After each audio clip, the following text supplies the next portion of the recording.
Deuxième démonstration, Toc et Porcelaine 2017. Michel Saran, que l'on peut applaudir. Bonjour tout le monde. Ça marche? Vous m'entendez? Ça marche pas, hein? Si, ça va. La technique, là, ça y est. Bon, bonjour tout le monde. Bah, écoutez, je suis ravi d'être avec vous. Jacques Chibois fait une cuisine qui est très technique, très compliquée. Moi, je vais vous faire des choses très très simples. J'espère que vous ne m'en voudrez pas. Comme il fait beau, que c'est un petit peu l'été indien, j'ai eu envie de vous faire 2 préparations froides. Des préparations froides peut-être un peu insolites, enfin j'en sais rien, vous me direz. Une qui peut être un lendemain de fête, et une autre qui va mettre à l'honneur un des produits phares de la région, qui est le veau. Je vais commencer par la première, qui est c'est un risotto glacé. On fait souvent des risottos, c'est très branché, mais souvent on en fait trop, on ne sait pas quoi en faire après. Et comme c'est le cas, ça m'arrive aussi de temps en temps, j'ai pensé à une recette qui pourrait faire une belle petite entrée. Donc c'est un risotto glacé avec des moules persillés. Voilà, donc on va attaquer ça et je m'aperçois que déjà il me manque quelque chose. Qu'est-ce qui vous manque? Il me manque la crème fouettée. Voilà. Voilà. Donc il y a des étapes que je vais sauter parce que sinon on va y passer la nuit et comme on a tous autre chose à faire. L'ouverture des moules. Quand on ouvre des moules, un peu d'huile d'olive, on met un peu d'échalote, un peu de vin blanc. Voilà, on fait chauffer, on met les moules quelques secondes, les moules vont s'ouvrir. Il y a un jus de cuisson que l'on va récupérer parce qu'il va nous servir, je l'ai ici, et on va les décoquiller et on va les ranger au frais. Donc ça, je l'ai fait. Maintenant, je vais faire le risotto qui, théoriquement, est dans mon fond de frigo puisque j'en ai fait trop. Mais là, j'ai un drôle de retour là par moment. Hein. Vous aussi, hein? Alors... Ah oui, vas-y. Je sais. D'accord, ok, pardon. Moi, je voulais juste aider. T'as engueulé en plus. Je sais. Donc, pour le risotto, je vais prendre un peu d'huile d'olive.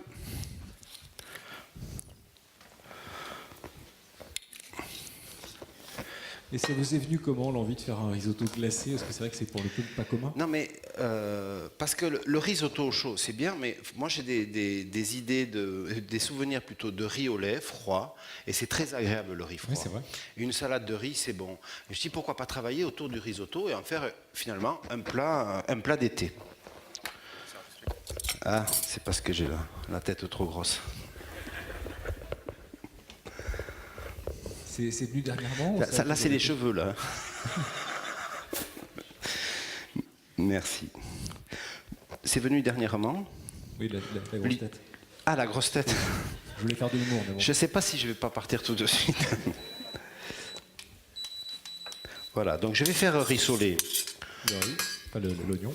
Un petit peu d'échalotes ou d'oignons. En l'occurrence, j'avais commandé des échalotes à ce monsieur, puis j'ai eu des oignons. Mais c'est pas très grave au fond. Pourtant, il y en a un, je suis sûr qu'il y en a. Voilà, donc je vais faire rissoler. Est-ce que ça marche? Oui. Ça marche.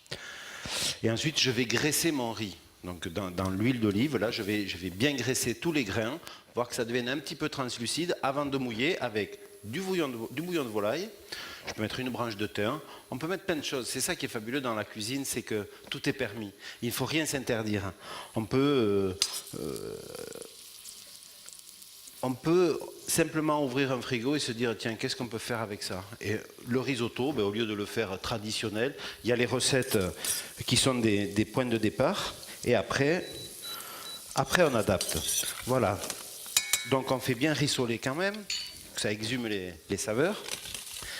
Et je vais mettre mon riz.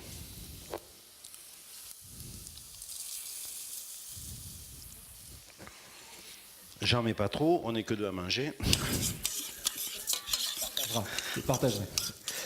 Alors voilà, donc là je graisse le riz et on va voir, ce riz va devenir translucide. Voilà. Vous voyez bien sur les écrans, je pense que oui. Hein. On a un gros plan, oui, l'œil est là. Où sont les écrans? Là. Non mais les écrans sont là. Ah, d'accord.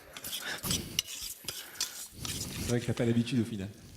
Non, j'ai pas l'habitude. Oui, mais tout est possible.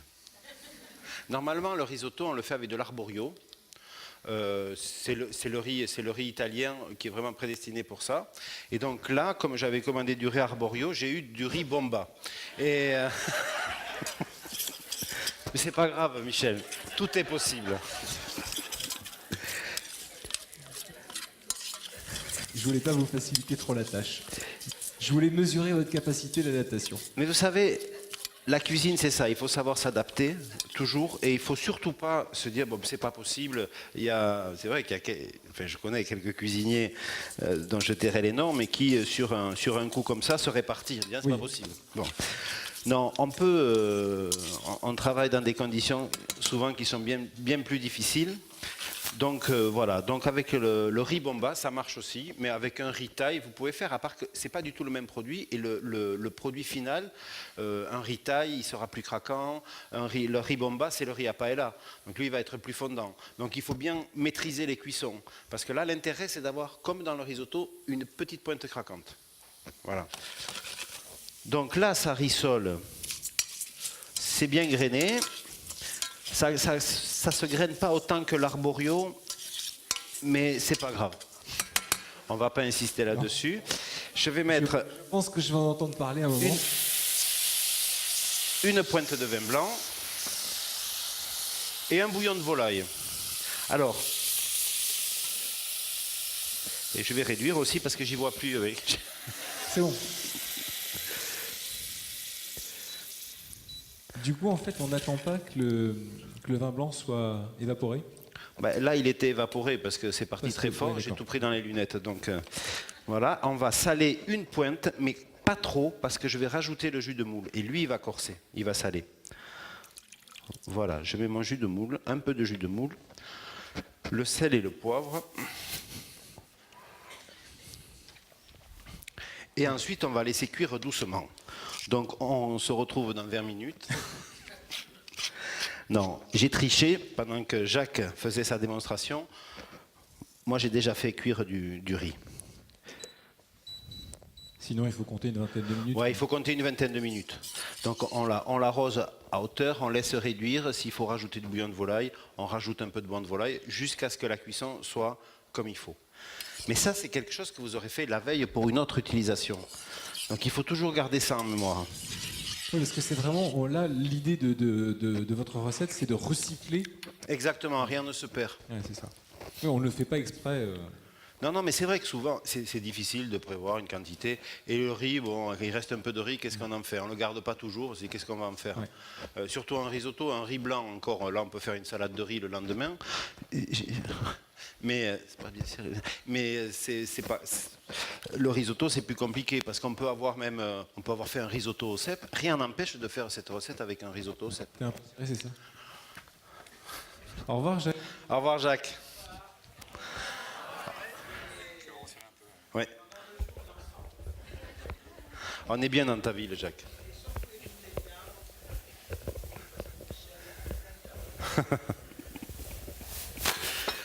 Le jour où j'en aurai autant que toi. C'est bon? Voilà. Donc mon riz, il est là. Mais le risotto que vous allez avoir le lendemain, c'est du costaud quand même, c'est compact. Donc il va falloir lui apporter de la légèreté. Hein? Celui-là, on va dire qu'il ne nous intéresse plus. Et on le laisse de côté. On va le laisser de côté. Bon, on va le laisser cuire si ça nous amuse. Donc pour l'alléger et pour casser cette colle un petit peu, Tu vas faire comme les pâtissiers, tu vas alléger la chantilly. voilà, je vais l'alléger à la chantilly. Et du coup, ça se consomme comment? On peut imaginer ça, c'est un plat froid ou c'est une entrée froide? C'est une entrée froide, ça. mais ça peut être une entrée. Là, elle va pas être froide, elle va être mixte. On va avoir un support froid et dessus, je vais faire sauter des moules avec de l'ail, du persil et du vieux pain. Ça, c'est quelque chose qui me reste de mon enfance. On faisait des moules et on les faisait sauter, on faisait une persillade et on mettait toujours du pain, parce que le pain absorbe l'humidité et ça fait des sucs qui sont délicieux. Donc, parce que je suis quand même fils de paysan, Gersois, c'est ça, hein? gersois, tout à fait. La chantilly, vous me l'avez amenée? Oui, elle est là. Ah mais oui, suis-je bête. Donc là, mais il faut y aller doucement quand même, hein. Et puis quand on mélange avec la chantilly, il faut faire doucement, il ne faut pas trop la maltraiter. Ouais, il faut qu'en fait, elle garde cette légèreté-là. Et... Voilà. Bon, lui, je vais l'arrêter parce qu'il nous embête maintenant. Je vais mettre un peu de persil concassé grossièrement. Là aussi, c'est des petits trucs. La cuisine, c'est fait de plein de petits trucs. Pourquoi concasser grossièrement? Parce qu'on va avoir quelque chose d'assez souple et c'est bien d'avoir quelque chose qui répond sous la dent. Quelque chose d'un peu, une feuille qui se tient et quand on va la craquer, elle va libérer ses parfums. Alors que quand on fait un persil très fin, qui pourra servir pour d'autres préparations, ben, il va parfumer l'ensemble, mais on n'aura pas ces textures. Moi, j'aime beaucoup jouer sur les textures. Mais c'est important pour vous dans la cuisine justement de construire. Vous construisez toujours vos plats en pensant à ça? Toujours. Toujours. Pour moi, la cuisine, ça doit être ludique. Là, je mets un peu d'ail ciselé. Voilà. Je vais apporter un peu d'acidité. On est sur une salade, c'est bien d'avoir un peu d'acidité.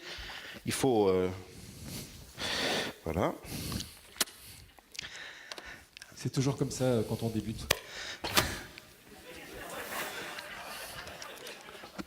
C'est pas grave, il reste 2 jours.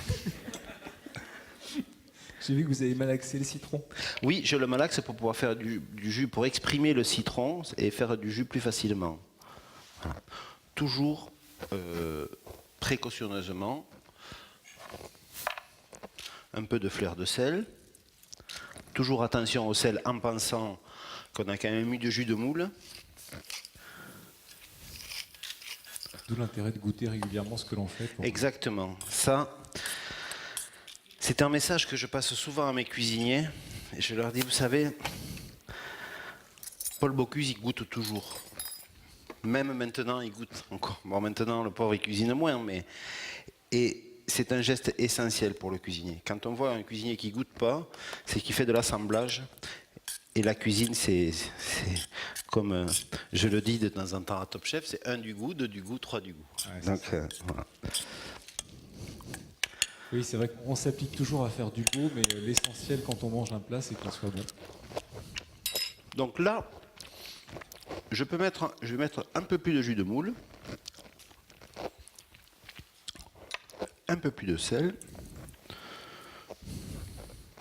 Après, vous pouvez envisager d'y mettre... tiens, je vais mettre un peu de vinaigre. Oui. Mais vous pourriez mettre aussi des dés de tomates. Vous pouvez mettre des capres. Des cornichons. Pourquoi pas? Il n'en manque pas. Salut, je suis sympa, je t'en ai perche.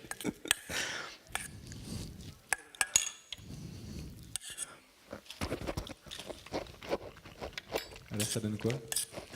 Ben oui.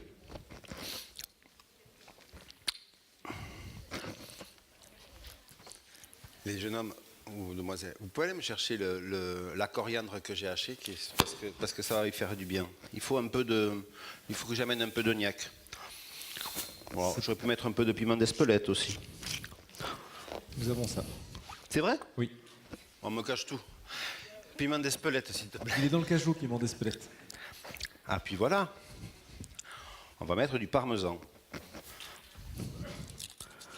Voilà, on va râper un peu de parmesan, qui lui aussi, ben, c'est le risotto, hein. Voilà. Oui, vous vous plaignez, regardez. Oh là là là là. Il te demandait.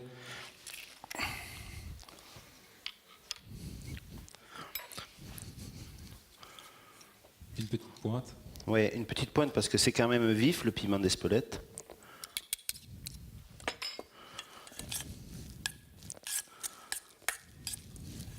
Voilà. Donc là, j'ai ma préparation de base. Et alors, quand on est nombreux, quand on doit faire, je sais pas, cette entrée pour 8 personnes, ce genre d'ustensile, c'est génial. Pourquoi? Parce que on va en avoir 10, on va faire les 10 assiettes, on peut les laisser tranquilles et on prépare ça en mise en place, mais à la maison c'est pareil. Comme ça on peut prendre l'apéritif tranquille avec les amis. Et la dernière touche, c'est ce que je vais faire maintenant, ma petite fricassée de moule, ça je le ferai au dernier moment. Je garnis mes assiettes, je termine la décoration, la touche finale, et je suis avec mes amis. Donc ça c'est le genre d'ustensile très utile. Est-ce que c'est une réflexion que vous pouvez avoir quand vous construisez vos menus, de penser aussi à la mise en place pour que ce Moi, soit, non, moi je pense pas à ça parce que bon, on est nombreux en cuisine. Vous êtes combien? On est une quinzaine pour faire 50 couverts. Bon, c'est quand même toujours plus qu'à la maison. Oui.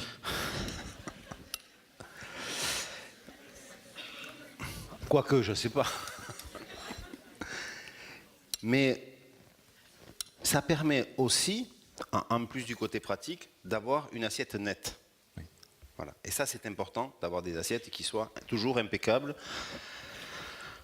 Donc, j'ai fait mon socle de risotto glacé. Là, je prends les moules. Je vous ai expliqué comment je les avais ouvertes tout à l'heure. Maintenant, je vais les faire sauter, comme faisait ma grand-mère. Enfin, ça, tout le monde sait le faire en plus. Mais c'est pas parce que c'est simple que c'est mauvais. Et ce plat, ah oui, mais non, ça marche. Ça marche. Elle est très docile, cette plaque.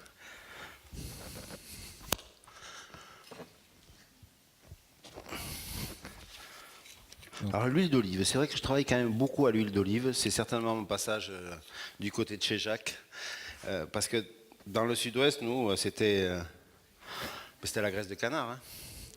Mais j'avoue que l'huile d'olive apporte du parfum, en plus des arômes. Et notamment pour le poisson, je trouve que c'est plus en accord avec l'huile d'olive. Voilà.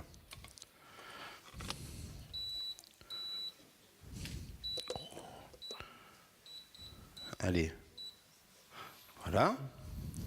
Donc là, c'est vraiment ce qu'on appelle une petite persillade. C'est une petite persillade avec mon pain. Voilà. Et puis je vais mettre un petit peu de jus de citron. Et ensuite, je vais faire la touche finale. Pardon, jeune homme. Je vais vous poser la même question qu'à Jacques tout à l'heure, mais quelle est la place de la porcelaine dans votre travail? Comment est-ce que vous... Est-ce que vous faites faire des assiettes par rapport... Oui. Oui, je me fais faire des assiettes. Moi, j'adore la porcelaine de Limoges et j'adore le blanc. J'aime pas les assiettes colorées, j'aime pas les assiettes peintes parce que je trouve que ça enlève du visuel de nos plats. Lorsqu'on a des assiettes avec des dorures autour lorsque c'est un petit peu chargé, le plat ne s'exprime pas de la même façon. Donc moi, j'adore le blanc. Chez moi, toute la porcelaine est blanche. Oui. Ce sont les formes qui diffèrent. Voilà. Et Limoges, bien sûr. D'ailleurs, on pourrait peut-être en profiter pour dire un petit mot sur la création de l'élève de l'ENSA qui a gagné le concours lancé à l'occasion de Toqué Porcelaine et qui a donc fait une assiette dédiée à contenir le foie gras en soupe tiède avec l'huître qui sera servie donc demain soir au dîner de gala, qui est une création absolument magnifique. Ah, c'est super. Elle a fait un boulot remarquable. Hein. C'était vraiment... j'ai beaucoup aimé son interprétation. Parce que ce matin, on me demandait si j'adaptais des plats, ou ma cuisine, à de la porcelaine. Non, souvent, je préfère demander à un porcelainier s'il peut faire un plat s'il peut faire une assiette ou un contenant pour mes plats. Et là, c'est ce qu'elle a fait. Elle m'a écouté. Ils étaient plusieurs. Ils ont écouté l'histoire que je leur ai racontée sur ma soupe de foie gras à l'huître de Belon, qui est un classique de la maison. Et l'interprétation qu'elle en a faite, je trouvais pleine d'émotions, de sensibilité. Vraiment, elle a fait un super boulot. Elle a fait un vrai travail de recherche, d'interprétation, enfin du plat, de l'huître. Ouais. Elle a travaillé sur le contenant. Enfin, c'est assez impressionnant. Je ne sais pas si vous avez eu l'occasion de voir cette assiette, mais elle est vraiment. Donc là, j'ai rajouté mon pain. Il se trouve que donc c'est comme le riz. J'avais demandé de l'arborio, j'ai eu du riz bomba. Et là, je voulais du pain paysan et j'ai eu du pain de mie. Et ce n'est pas grave encore. Mais ce n'est pas grave. Je me demande même si c'est pas mieux. Ah, pour faire les croûtons, c'est ce que je me suis dit. Je me suis dit, le pain de mie est bien Non. plus adapté. Mais c'est vrai que c'est pas grave. Voilà. Pas simple d'être commis, je vous le dis, moi. Mettre un petit peu de jus de citron. Ouais, pour ramener l'acidité. Ouais. Et là, on voit, il faut le laisser rissoler un peu, même si c'est pas très académique, parce que là, on veut pas avoir des moules trop souples. Non, je veux quelque chose d'un peu caramélisé. Je veux des sucres. C'est ce que je recherche. Donc, on va laisser faire tout ça.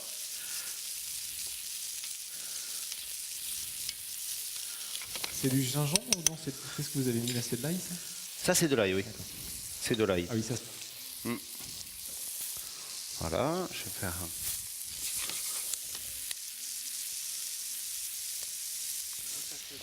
C'est le genre de plat que vous êtes capable de préparer un dimanche soir à la maison. Avec les enfants? Oui, mais elles ne sont plus à la maison. On peut improviser, quoi. Oui, bien sûr. Parce que j'ai toujours des moules à ouvrir et des. Bon, d'accord, ok, je sors. Non, mais bien sûr, c'est un truc qui est très facile à faire. Enfin, pour vous dire, là, j'ai fait la cuisson du riz. Enfin, pendant que Jacques faisait la démonstration, j'ai tout préparé. Je suis arrivé ce matin, j'ai rien amené. Ouais. Donc c'est assez rapide quand même. Voilà. Et là, je finis avec ma persillade.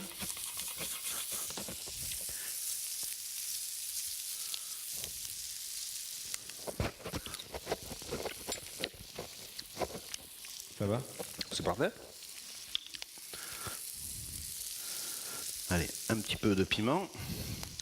C'est pour faire plaisir à Hélène Darroze, ça, le piment. L'Espelette. Voilà, donc maintenant, je vais terminer mon dressage. Donc, des choses, une fois de plus, simples. Donc, il faut bien finir, il faut bien que ce soit soigné dans la présentation. Sinon... Vous voulez une grande cuillère? Vous avez vu comme ça caramélise un petit peu là? Ouais. Voilà. Une grande cuillère. Non, alors ce que je vais faire, je vais venir là comme ça. Et on va l'arrêter. Je vais dresser là.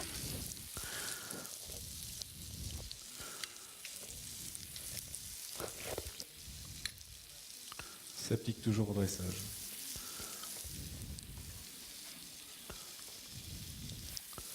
Du coup, ils ont pris une couleur plus vive. C'est appétissant.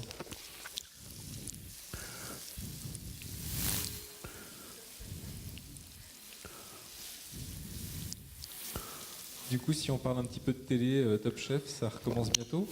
La semaine prochaine. Donc voilà, ça veut dire qu'en avant-première, vous savez que Michel Saran sera à nouveau dans le jury de Top Chef. Voilà. À la prochaine saison, parce que la diffusion, ce sera? En principe, c'est fin janvier, début février. Et voilà, donc on démarre les tournages lundi 2. Et donc à chaque fois, vous découvrez les candidats, tout, voilà. Tout. Parce que les tournages se font d'une seule traite, enfin du clap de départ jusqu'aux demi-finales. Oui, il n'y a pas de pause, c'est 7 semaines au total, c'est ça? Oui. C'est du papier. Enfin, je vais faire. Ah, mais il y a même des pinces. Donc là, on est sur une salade. Donc je vais juste faire quelques gouttes perlées. C'est un mélange huile d'olive avec Merci. Un peu de vinaigre balsamique.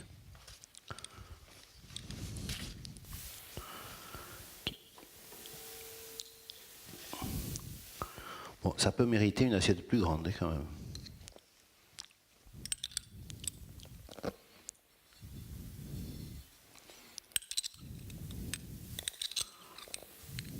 Donc là, on décerclera uniquement pour le service. Ah là, il faut l'envoyer rapidement, par contre.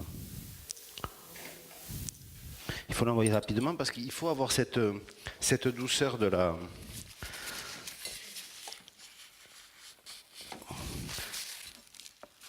Ce contraste de chaleur. Oui, entre le riz froid et les... Voilà. Et alors après, on va mettre des petites pousses de salade. Alors je déteste mettre du vinaigre, moi, sur la salade.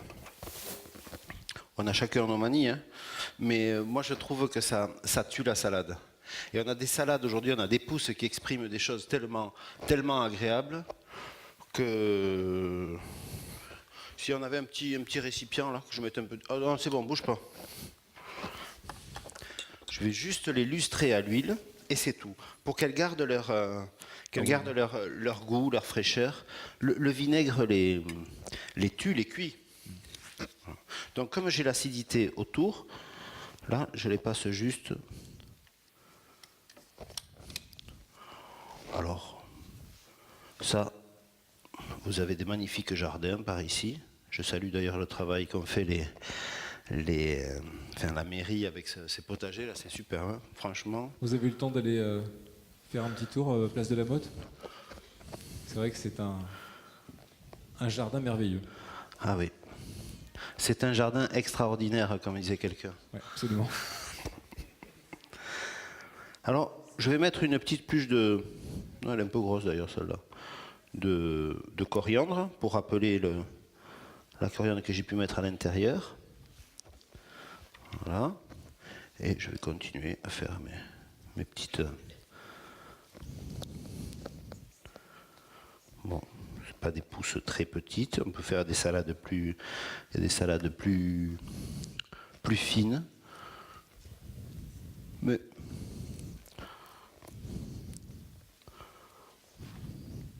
Et je vous ai pas demandé, c'est votre première fois à Limoges ou vous connaissiez déjà? Voilà. Et voilà une petite salade, un petit risotto. Vous m'avez posé une question. Oui, mais j'ai vu que la concentration était telle en enlevant le... Je vous demandais si c'était votre première fois à Limoges. Non, c'est pas ma première fois à Limoges. J'ai une histoire avec Limoges. À l'époque où je travaillais à la Côte-Saint-Jacques à Joigny, Oui. dans Lyon, j'avais été contacté par la maison Madrange et j'ai fait du consulting pour Madrange. Et j'avais créé une gamme de plats cuisinés à base de jambon cuit. C'était très intéressant. Et donc je venais de Joigny à Limoges. Je crois que j'y suis venu 3-4 fois. Voilà. Et depuis, j'étais pas revenu. Donc c'était la bonne occasion. Allez, on va passer au plat suivant. Merci. Parce qu'il y a encore une recette? Oui. Bon, c'est bon. Ah oui, non mais on a autant de temps que vous voulez. Une Hein. demi-heure par recette. Ah mais il n'y a pas de souci. Allez, on débarrasse, on amène le deuxième. Venez avec un plateau vide, on va tout mettre dessus et hop, on redémarre. Moi je trouvais ça tellement bien que... Et il faut me prendre avec. Donc maintenant, c'est le tartare de vous. Alors maintenant, oui, maintenant on va partir sur le tartare du veau. Du Limousin. Du Limousin, que l'on va faire... alors attends, il faut que je garde. Coriandre, ça je garde, ça je garde, ça aussi je garde. Attendez, on va approcher un petit peu la... Regardez. Hop. Voilà. Ce sera plus facile la photographie. C'est peut-être que ça aussi je vais garder d'ailleurs. Donc voilà, quelques minutes de remise en place. Et seconde recette, donc tartare de veau du Limousin, préparé par Michel Sarr. Allez. Non, j'en ai. Ah oui. J'ai la tête plus grosse que celle de Jacques, alors ça flotte. C'est pas grave, c'est pas grave.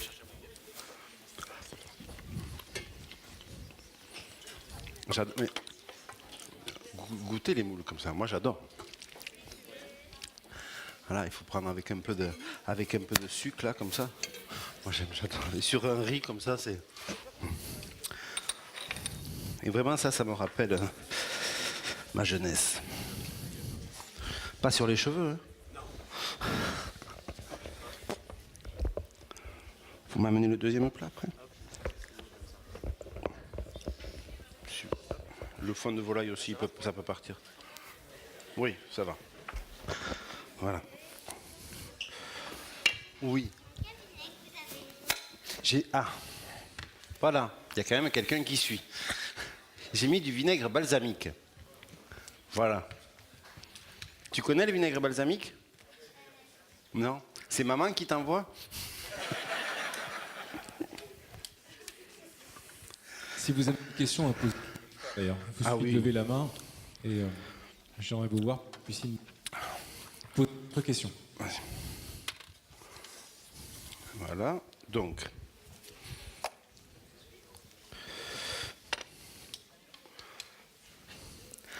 Ah oui, ça c'est le crumble. Le crumble. Alors on va faire le crumble. On va faire un crumble. C'est quoi? C'est au violaïol, hein, je crois. Oui. J'ai essayé de faire local. Voilà.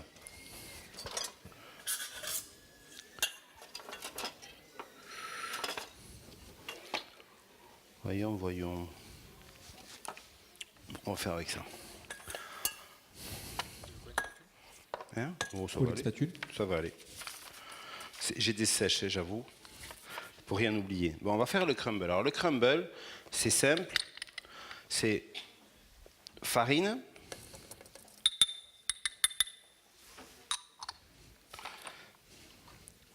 Alors, c'est autant pour temps de farine dans le laïol que j'ai coupé en petites brunoises que j'ai hachées.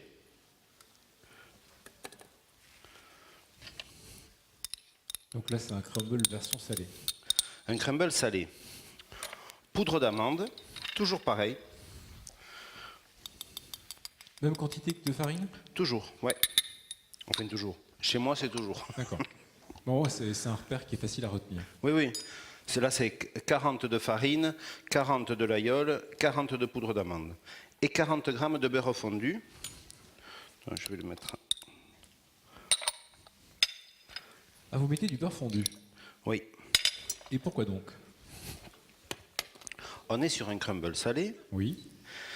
Je veux le graisser et je veux le lier. Et je vais mettre juste un peu d'œuf. Pourquoi? Ça vous gêne? Ah non! Ah non, mais je vous jure. Pas du tout.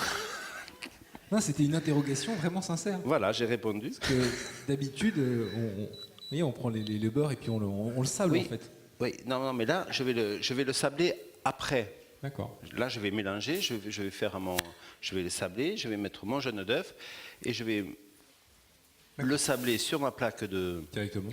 de sil-pâte et au four. Okay. Au four qui est à 160 degrés. Ah oui, il l'est. Il faut appuyer là, regardez. Pardon. Vous avez ça? On l'a mis pour vous. Donc, je vais vite faire fondre mon beurre. Vous en faites, mesdames, des crumbles à la maison? Et est-ce que vous le faites comme ça? Vous faites fondre le beurre? Ah, il y a du oui et du non. Mais on fait ce qu'on veut. Madame, vous faites fondu. Et madame, vous ne faites pas fondre. Voilà. Tout est possible. Ah, c'est quand même pas très académique. Ah, mais je ne suis pas académique, hein. Non, mais du coup, moi, j'ai vraiment appris à faire autre chose. Michel a fait un livre, c'est ça? Un grand livre, là. Vous avez participé à ce grand livre sur... le grand cours de cuisine de Ferrandi. Oui. Oui. Donc, oui. Effectivement, il connaît mieux la technique que nous. C'est ça, bien sûr. Moi, je n'ai fait que écriteur. Hein, Voilà. Donc, je vais mettre ensuite, ne vous en déplaise, le jaune d'œuf. Je vais répandre ça sur ma plaque sil-pâte. Alors ça... C'est merveilleux. Ça, c'est merveilleux. Je ne sais pas si vous connaissez? Ah ben oui, c'est vrai. Suis-je bête? C'est vrai que c'est super pratique, ça. Alors, dans le four, par contre, il y a la plaque chaude. La plaque est chaude, oui. Ouais, on aurait pu la sortir. Il fallait me le dire avant. Non, ça va, je vais... Elle est, ouais, là. T'en as deux. Mais il y en a deux plaques là. Alors, je vais peut-être la mettre par là parce que... C'est chaud.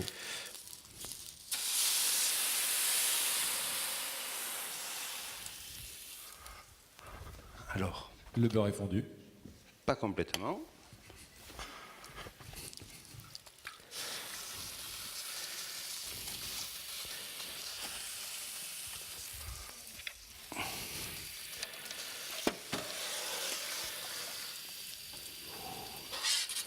Voilà. Et là, c'est refroidi. Ou presque. Si, ça va. Là, c'est bien. Voilà, mon beurre est fondu.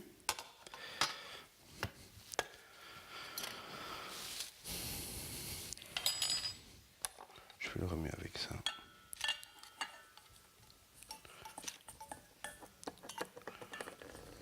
Vous voulez pas de spatule plutôt? Ben, j'ai pas trouvé la spatule que je voulais. On a ça, hein. Et je mets mon œuf.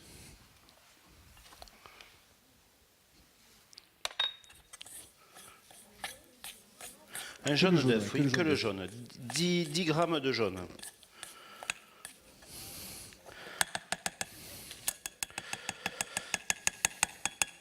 Alors, il me faudrait peut-être une cueillère. Hein.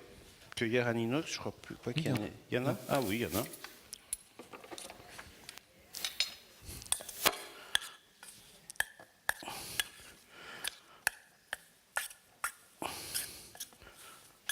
C'est de l'exercice, là.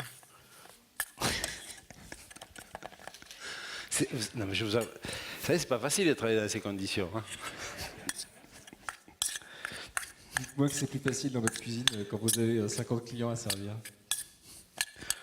Bon, ça va. Oui. C'est l'habitude. Mais pour en revenir à Top Chef, justement, il faut quand même savoir que les cuisiniers, enfin tous les jours, toutes les épreuves, ils sont dans ces conditions. C'est-à-dire qu'ils ont un journaliste en face Pose des qui questions. pose des questions. Et le chef vous a dit ça, etc. Et pourquoi vous faites ça?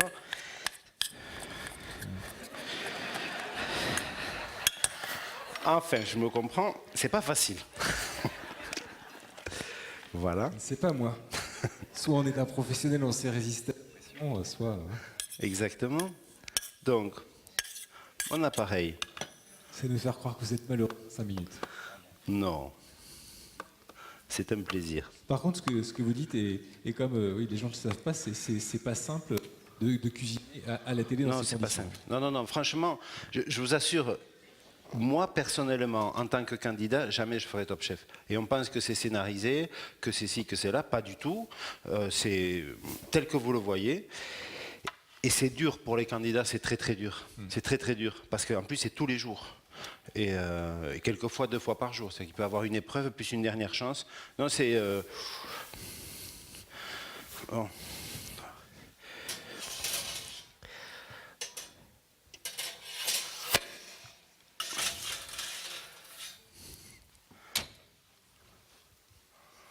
Et là, Et là, c'est parti pour 11 minutes environ. d'accord. Voilà. À 160 degrés.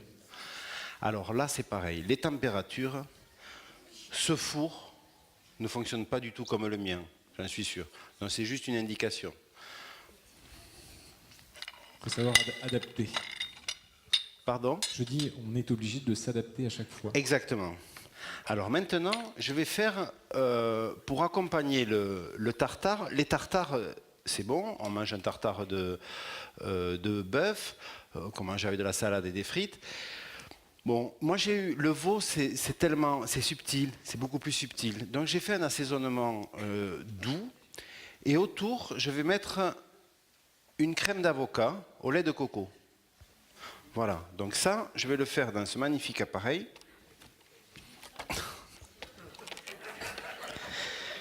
Alors, Je vais vous on aider. bouge pas. Je vais Non, non, essayer. non, ça va. Ah, ça merci. va. Ça va. J'adorerais tellement Mais- réussir tout de suite. D'accord. Mais comment ça marche ça? Je peux vous aider. Hein. Faut tourner? Ouais.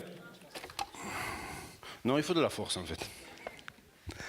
Donc, je vais mettre un avocat plutôt mûr.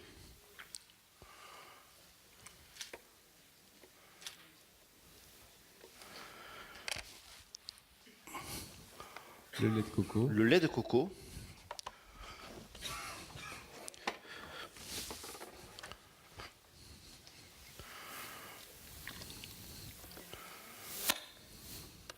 Oui, quelqu'un de le ratio entre la proportion d'avocat et le lait de coco. Je vais vous dire ça. Alors, 100 grammes d'avocat et 120 grammes de lait de coco. 100 grammes d'avocat, 120 grammes de lait de coco. Et 120 grammes de lait nature aussi. De lait de vache, quoi. Classique. Voilà. Donc ça, et je mets des queues de persil pour, renforcer le goût et l'odeur. Et la couleur. Et je vous assure, j'ai pas vu. Donc, des queues de persil. Enfin, là, j'ai mis des queues et des feuilles. Voilà. Et je vais mettre un peu de sel. Et je rectifierai l'assaisonnement après. Et un peu de poivre aussi.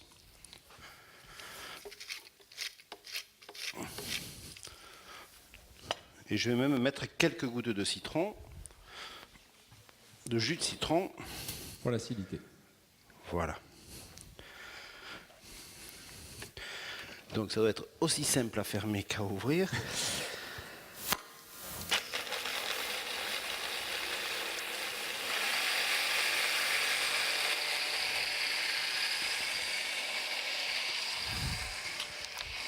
Et c'est avec cet appareil-là que vous allez lier le tartare?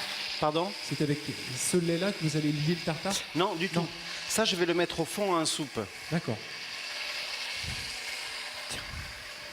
Tu peux me laver ça et me le ramener, s'il te plaît? Merci.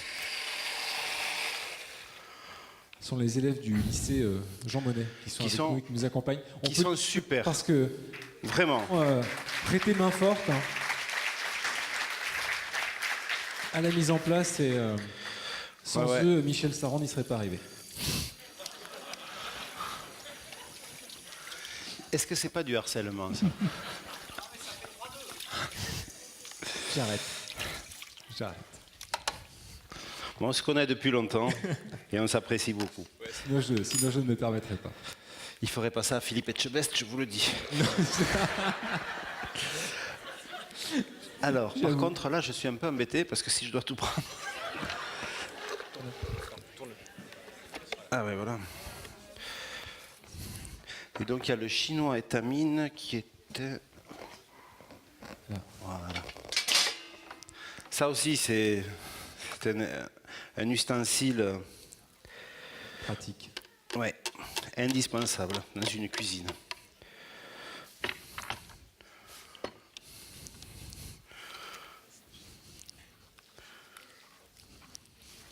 Oui, donc là, ce qu'on cherche à avoir, c'est vraiment une crème fine, lisse. Oui, et elle peut être un peu plus liquide, alors ça va dépendre de beaucoup de choses, notamment de vos avocats, de beaucoup de choses. Il faut qu'elle soit un peu texturée. L'idée, c'est, je vais mettre mon tartare, je vais le mouler avec le même cercle, mon tartare de veau subtil, et on va prendre cette crème. Au lieu de prendre des frites, on aura une crème d'avocat. Je pense qu'il y a une réflexion dans le casque, en fait, c'est ça le truc. Est-ce que je peux goûter? Non. Je sais pas, il faut que je contrôle l'assaisonnement. Mais justement, mais si, bien sûr. Ça bien c'est sûr. un truc que j'ai envie de donner. C'est super bon. C'est vraiment super. Je vais mettre un petit peu plus de citron. Et ça mérite un petit peu plus de sel aussi. Mais sinon, on n'est pas trop mal. Ah, c'est vraiment bon. Je trouve qu'il y a un super équilibre. Le côté persil qui vient juste en fin de et bouche. le coco. Ah ouais, c'est... Le lait de coco, on le sent bien.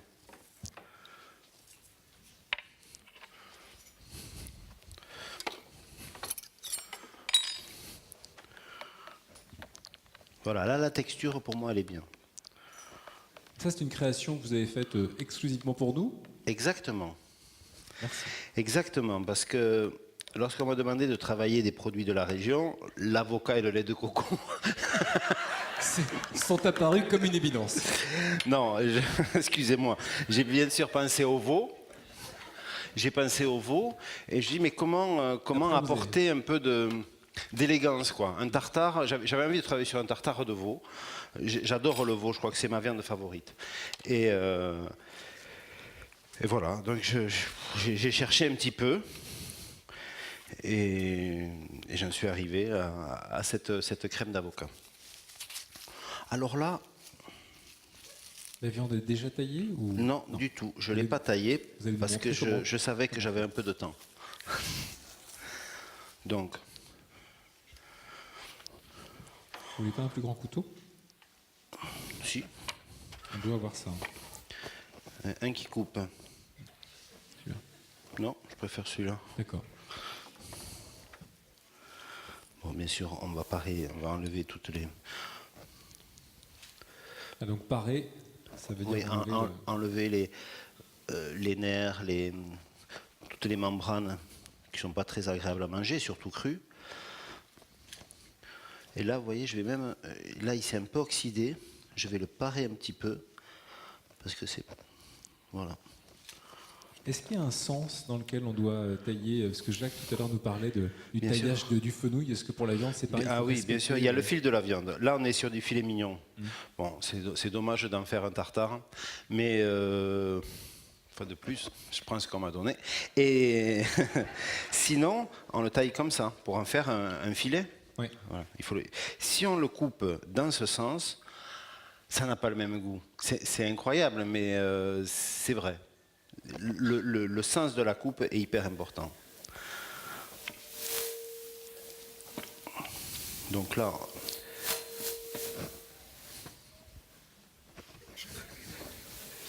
On est sur écoute. Donc le fait d'abord des petites rondelles en fait et oui, là il des faut... tranches. Ouais. Le tartare...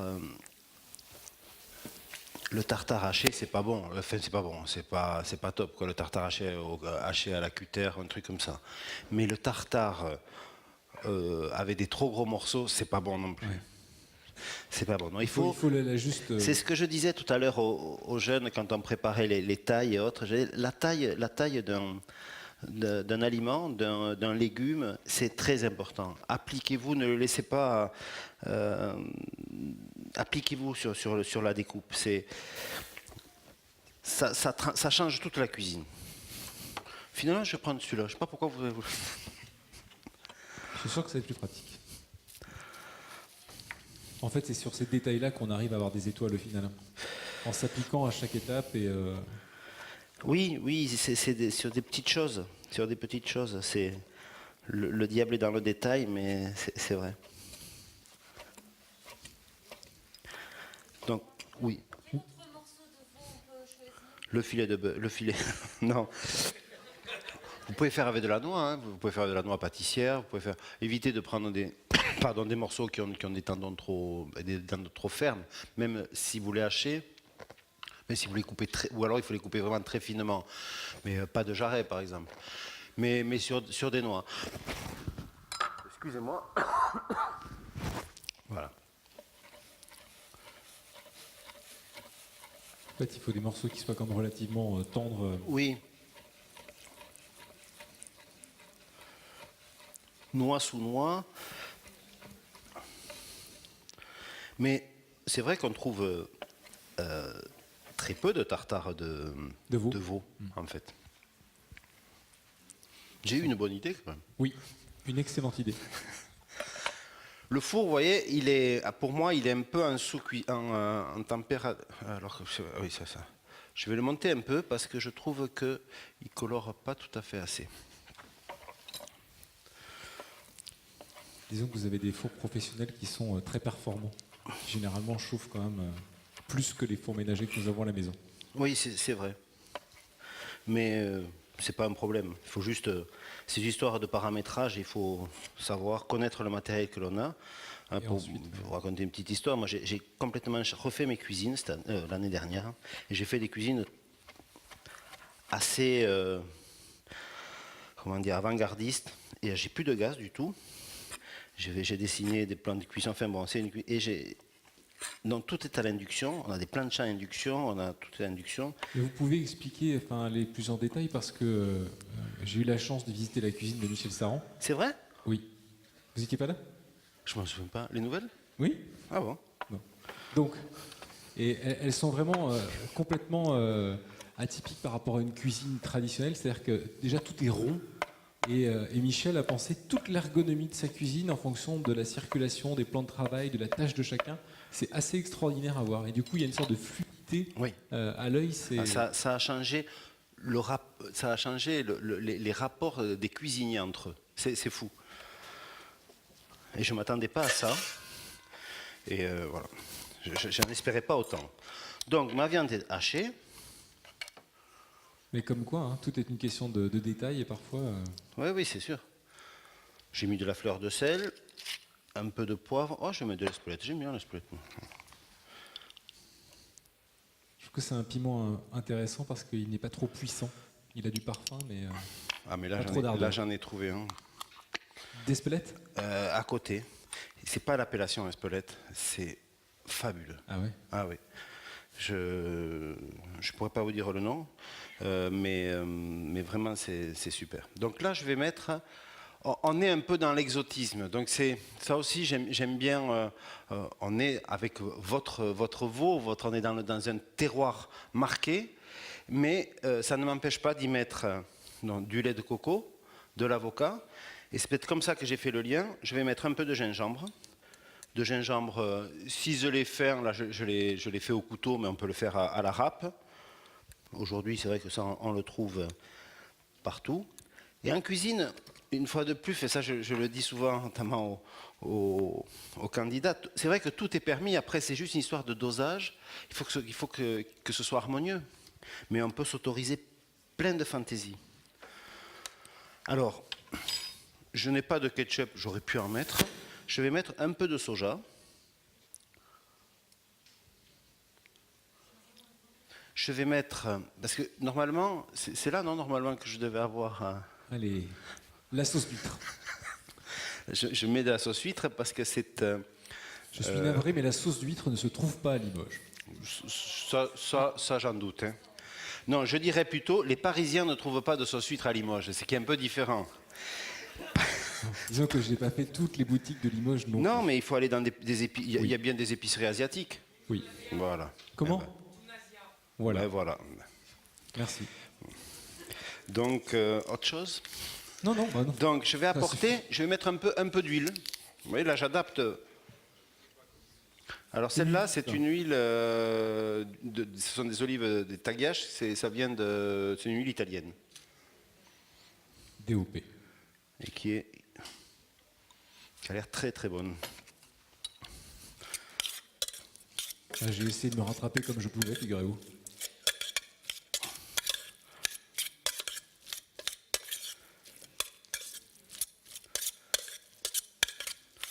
Voilà. Alors, on mélange bien, on assaisonne bien. Voyons, on va goûter.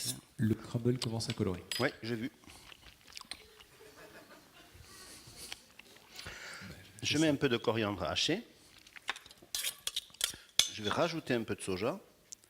Je trouve que ça fonctionne hyper bien d'ailleurs. Je vais mettre un peu plus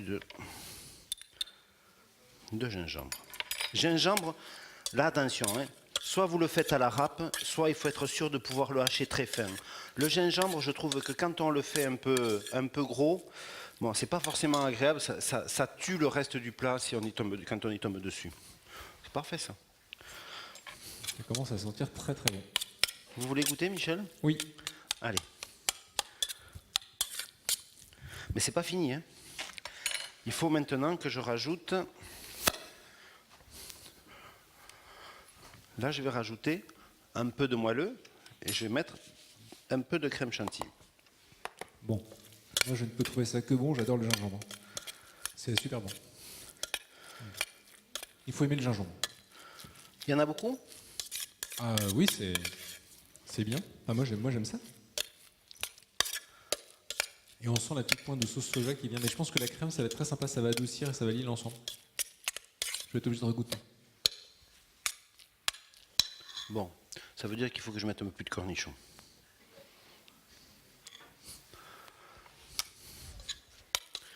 Qu'est-ce que vous pensez de l'utilisation de l'oignon dans le tartare? Oh, pardon. Je crois que j'en ai pas mis, moi, là. C'est une bonne Ah si, idée, j'ai je mis trouve. un peu d'échalote, ouais. C'est une bonne idée. Ça, c'est... Là, il y a un message.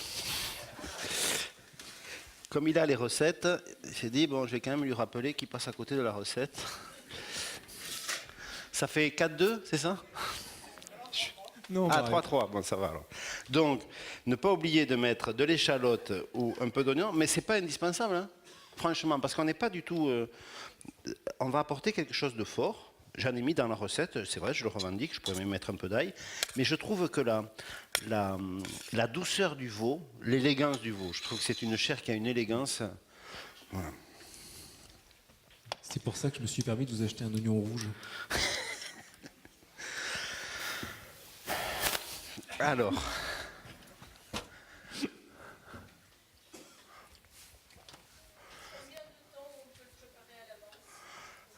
Le veau, vous pouvez tout mettre dedans, sauf ce qui va oxyder la viande. Parce que bon, le soja va l'attaquer. Va faire une oxydation, une cuisson, puisqu'une oxydation est une cuisson. Donc ça, vous pouvez mettre tout ce qui est plus doux, la coriandre, l'oignon ou l'échalote, même la crème, et se dire quand vous terminerez l'assaisonnement avec les choses un peu fortes, si vous voulez mettre, je sais pas, oui, un peu de vinaigre, n'importe quoi, des choses qui risquent de cuire un petit peu votre veau. Là, vous voyez, il a une belle couleur rosée. Alors, on va le... Vous voyez? Donc il en reste encore un peu, on n'a pas tout goûté. Alors, voyez comme il est beau ce crumble au beurre fondu.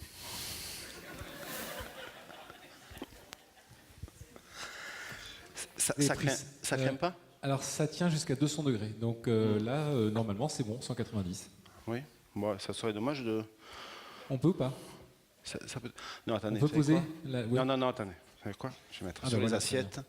Parce que la porcelaine de Limoges, elle résiste. Absolument. Voilà. Je vous rends ça. Ok, donc là...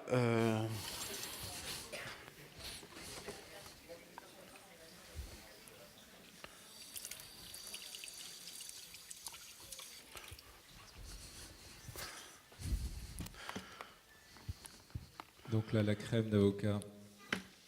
Ah oui, vous la mettez autour. Ouais. Oui, tout est dans le lait.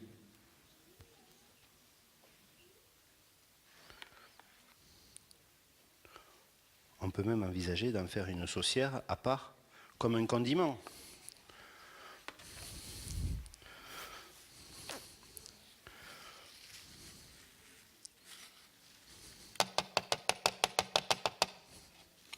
Voilà. Donc maintenant, je vais mouler mon tartare Au centre. au centre, délicatement.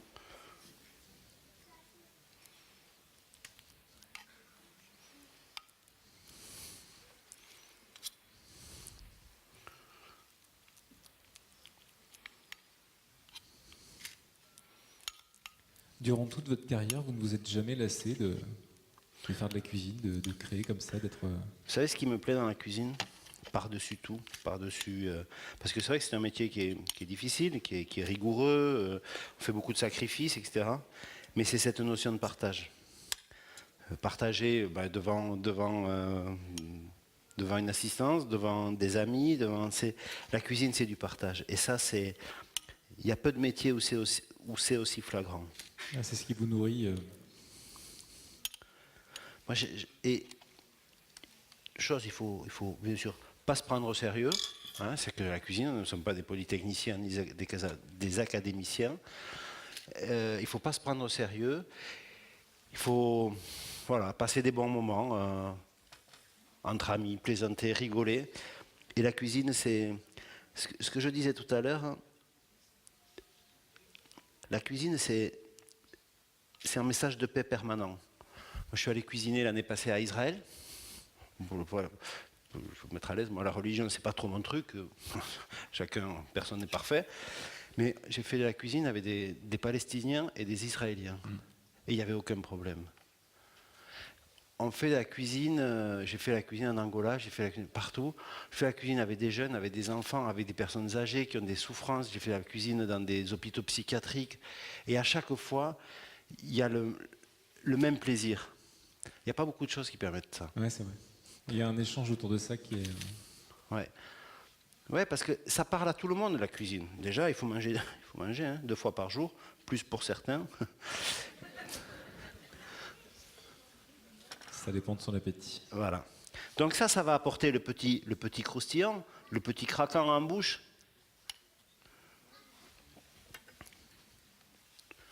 Voilà. Et puis alors après, ce qu'on veut, on peut imaginer. Bon, j'ai pas. Je les ai lavés. Hein.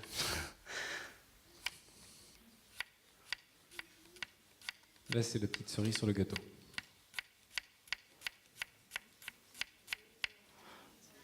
Voilà, on peut. C'est du radis. Pourquoi pas? On peut venir mettre. Là, c'est bien pour ça d'avoir une petite pince. Là, il y en a une, mais j'ai oublié d'amener la mienne. C'est avec celle-là, mais je suis pas sûr que ça.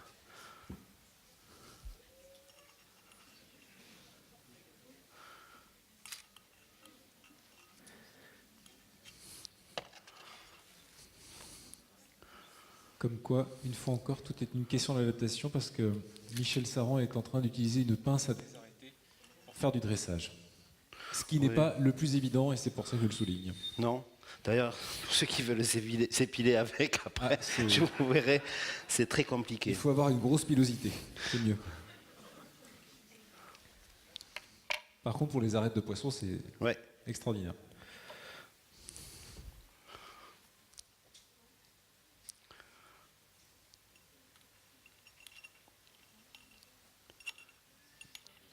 Et voilà, depuis que vous avez parlé de ça, c'est moins évident. Voilà, et puis c'est tout. Puis j'ai envie de rien mettre d'autre. Non, d'ailleurs. c'est bien, je trouve.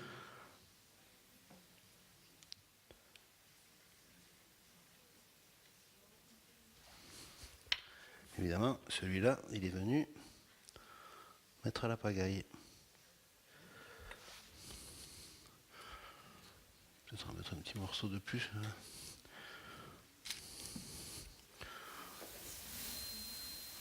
Vous illustrez vraiment parfaitement cette précision et Voilà, ce soin du un détail. petit truc.